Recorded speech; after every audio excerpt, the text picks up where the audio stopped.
We are looking at section 7.5 in the pre-algebra text.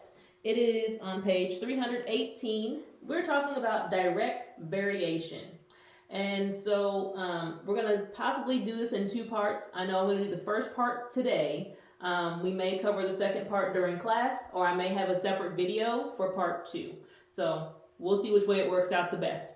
Direct variation is a topic that not only you'll not only see here in math, but you'll also see it in some of your science classes. You might see it in a physics class, or physical science class. So it is important, in more than one class. So let's talk a little bit about what direct variation means. Let's give a definition.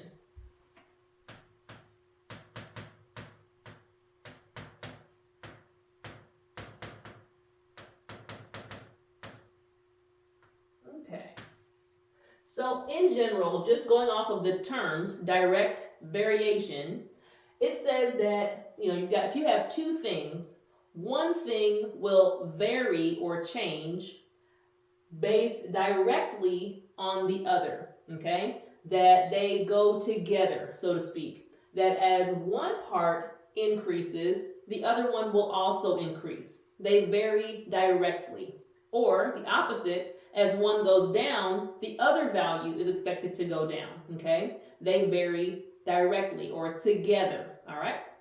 So what this equation typically looks like, it takes on the form of y equals k times x. And as you can see, just by looking at it, if we think of k as being the number we could change, being a constant, we could change x. X would be the number we could change. Y would be the result of that change. So if I, put a larger number here for x, I would expect when I multiply it by this number, this constant number, that I would get, a larger value for y. If I used a smaller number for x, I would expect the value for y to also be smaller, right? That's what they mean by direct variation, okay? Let's see if the book has a specific definition. It just talks about it as a relationship between two quantities. So let's go ahead and label these. You heard me use the term constant here for the letter K. And of course, K, the word constant doesn't start with K, but that's what this represents. A constant value. Okay? That whatever this letter is, it would be, or the number this letter stands for, it would be the same as we make these changes. We would keep this number constant. The letter X would be our input. That as we input values here, we would expect an output for our value for Y. Okay? When we graph these on our plane, we expect these to go directly through the 0. And let me pull up one here. I don't have one on my screen yet.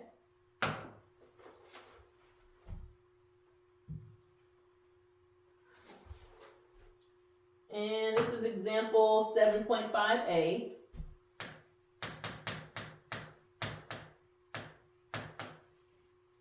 And they want us to graph y equals 1/2 x. So this format does resemble our direct variation. We have y equals, some constant value times x. All right? In this case, our constant is 1/2. This also might look similar to the equations we worked with in the previous section when we were graphing and we used the point and the slope, right? Sorry, not point slope. We used slope intercept. There we go. We used slope intercept. If you recall, that equation looked like, just for a review, y equals mx plus b, right? We knew this was our slope, this was our y-intercept. Well, in this case, it looks similar. The k kind of could be our slope, but we're missing a value for b. We're going to consider that in order for this equation to look like that and not have a value for b, that b must be 0. Okay? So on these, our b value, it's not there. We're going to assume that it's 0, or we know that it'd be 0, which means we expect all of these equations to go through the origin. Okay? We expect them to go through the origin. So we can add that to our notes here. That kind of a note to self, that since there is no value for b,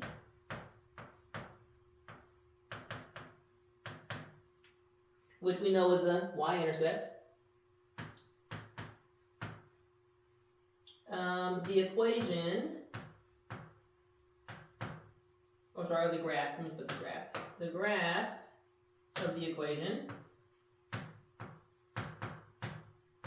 goes through the origin.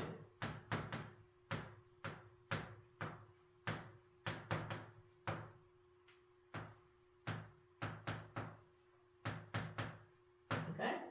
So, all of our direct variation should go through the origin. So here we go. We know that we're going to start then right here. And then we're going to be able to use the value for k, which mimics our slope, to count up and over. We know this will be our rise, this is our run. We're going to go from the origin, go up 1 and over 2. And again, we could do it another time just to get an extra point. Up 1, over 2. Grab our straight edge. And connect the dots. If I can get the straight edge to hold still. There we go. Okay. And there we have it. We were able to graph this direct variation equation by remembering that there was not a b value, so we started at 0, and then used our rise over run to get the next points. All right, one more thing to cover for this first half.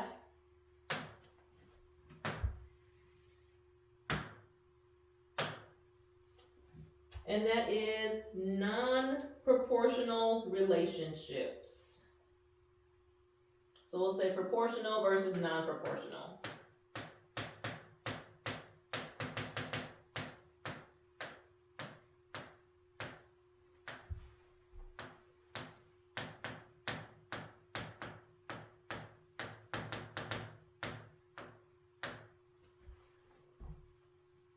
All right, so if we're looking at values on the t-chart, before or previously we would draw our t-chart this way and kind of have some values for x and some values for y. You're going to notice that there are sometimes when we're just looking at the data, they may take this t-chart and turn it sideways. And that's what's happening here. So we're going to erase this one. And I'm on page 319, and the example 7.5b,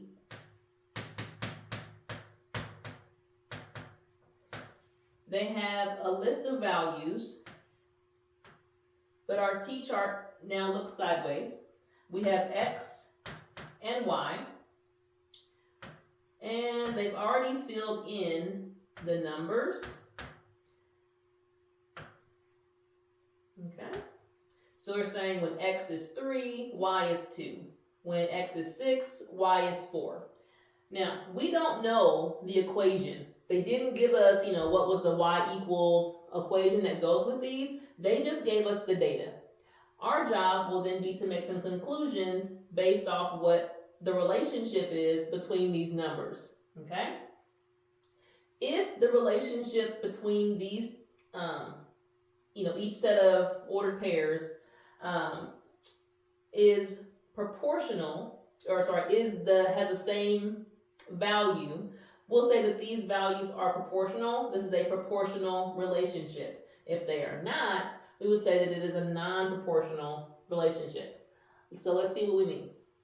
If we take the value for x, and it tells us that determine if each table of values represents a proportional or non-proportional relationship. If the relationship is proportional, then write the constant of variation. All right? So we're going to figure this out by dividing the output by the input. Okay? So first we're going to have to make a note that we're going to divide the output, which is our y value, by the input, which was our x value. Okay? That will give us the relationship for those two ordered pairs, or within that ordered pair. So here we go. We've got the first one has a relationship 2 divided by 3. Okay? So this is our first one. If I take the next group and take the y value divided by the x value, y is 4, x is 6. I could reduce this, so we should. If you can reduce it, definitely reduce it. We can divide them both by 2, and I notice that it comes out 2/3. Looks very familiar. Let's do the same thing with the last one to confirm it. The y value divided by the x value. We can reduce this by dividing by 3. We'll be left with 2/3. Okay? So because each of these has the same exact value, we can say that for this set of ordered pairs, the relationship is proportional.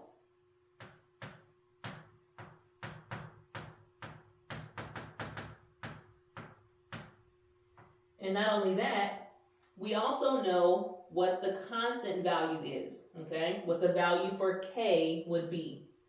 K is going to be this value that they share, that relationship. They all share a 2 to 3 value, 2/3. Let's look at letter B, because this was A.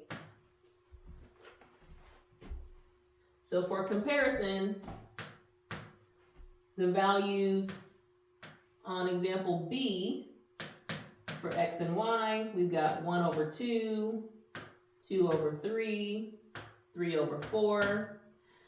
To find out if they're proportional or non-proportional, we're going to divide the y by the x. So the first group is 2/1.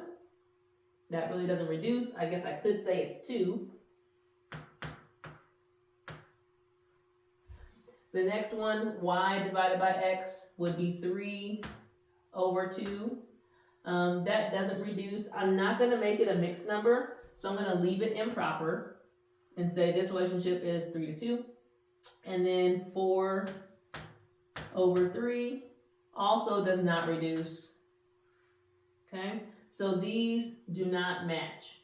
Therefore, the relationship is non-proportional.